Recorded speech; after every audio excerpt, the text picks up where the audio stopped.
All right, welcome to the year 2025. The role of HR professionals and people in talent-focused roles has changed quite a bit.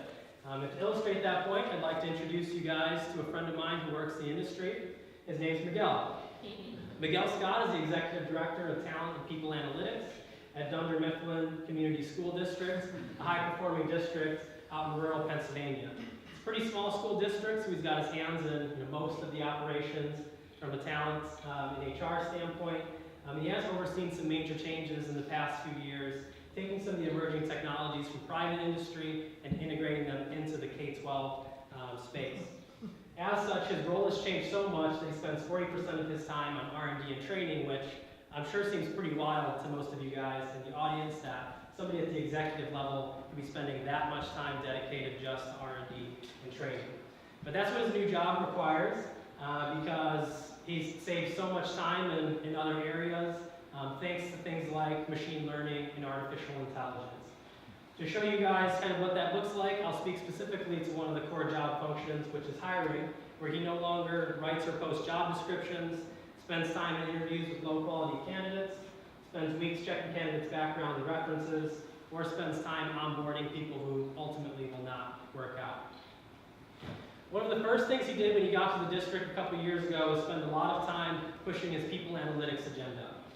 What that meant is making sure that all of his ERP systems could speak to one another or were completely integrated so that he had a solid statistical base for sophisticated diagnostic, monitoring, and predictive strategy with his data.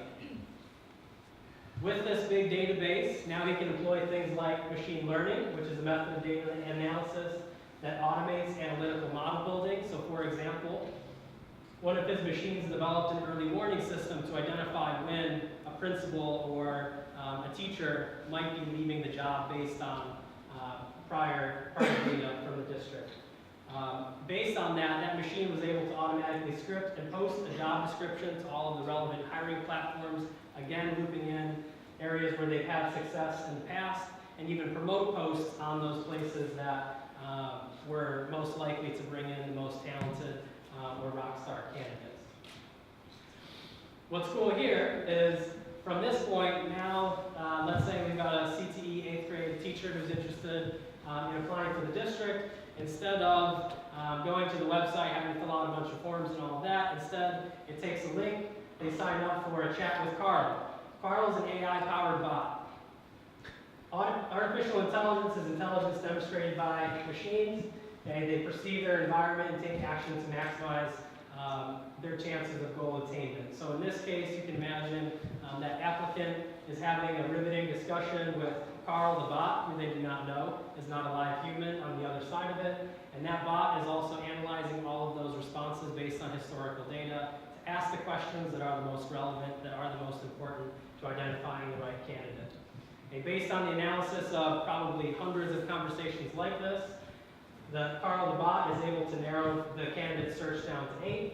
All the while, my friend Miguel here is still just focusing all of his time on funtivities. So things like culture building, having real-world conversations with the people on his team.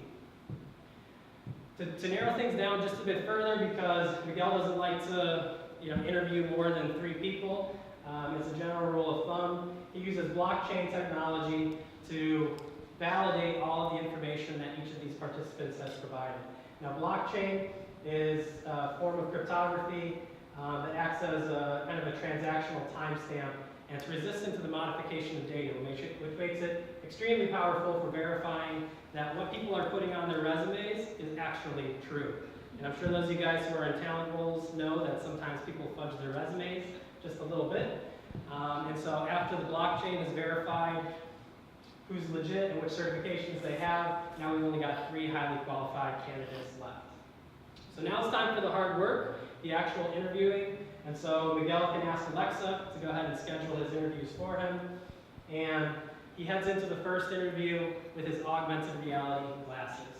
Augmented reality just superimposes computer-generated images on a user's real-world view. So in this case, I might be sitting there interviewing one of the candidates, and additional data, including the important questions to be asking, is just popping up in my peripherals to make sure that I don't miss anything. And once I'm down to the last 2 virtual reality simulation. Throwing those two people into an actual classroom that reflects exactly the teaching environment they'd be teaching in, and that could go about scoring and making sure that the way these people are acting and responding to things like classroom disruptions, the way they introduce new material is in line with the goals for the district. At this point, we've got all the information we need, especially with the help of the machine. Now we can say with X amount of certainty that candidate number one is somebody who's going to work out long-term in the district based on all the historical markers. And so you can just see here how some of these technologies that are becoming so popular in the private sector could start to influence the way you guys do your own hiring, firing, and recognition of all of your employees. Thank you.